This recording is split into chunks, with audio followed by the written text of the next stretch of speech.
പ്രേംനസീറിന്റെ അല്ലേ ഭാർഗവി നിലയം? ഭാർഗവി നിലയം പ്രേംനസീറോ അല്ല? ഞാൻ എടുത്ത് മണ്ടത്തരം പറയണോ? അല്ലേ? ആണോ? ഒരു ക്ലൂ തരാമോ? മധു പഴയ സിനിമയല്ലേ അതാണ്. ഇപ്പൊ വീണ്ടും ടൊവിനൊക്കെ അഭിനയിച്ചത് ഓർമ്മയില്ലേ? ഭാർഗവി നിലയ.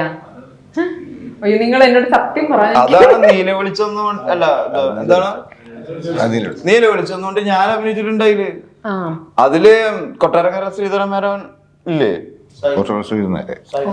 സായികുമാറിന്റെ അച്ഛൻ. ആ ക്യാരക്ടർ ഞാൻ ചെയ്തത്. അതിലാരായിരുന്നു? കണ്ടോ? മധു അല്ലേ എഴുത്ത് സാഹിത്യകാരനായിട്ട് വരുന്നത്? ഇതിൽ ടൊവിനോ സാഹിത്യകാരനായിട്ട് വരും. പക്ഷെ അന്നത്തെ കാലത്തെ ഏറ്റവും technically brilliant and one of the best in ഇന്ത്യയില് വന്നതാണ്. അതായത് ചെമ്മീനാണ് എപ്പോഴും നമ്മള് കൊട്ടിഘോഷിക്കാറുള്ളത്.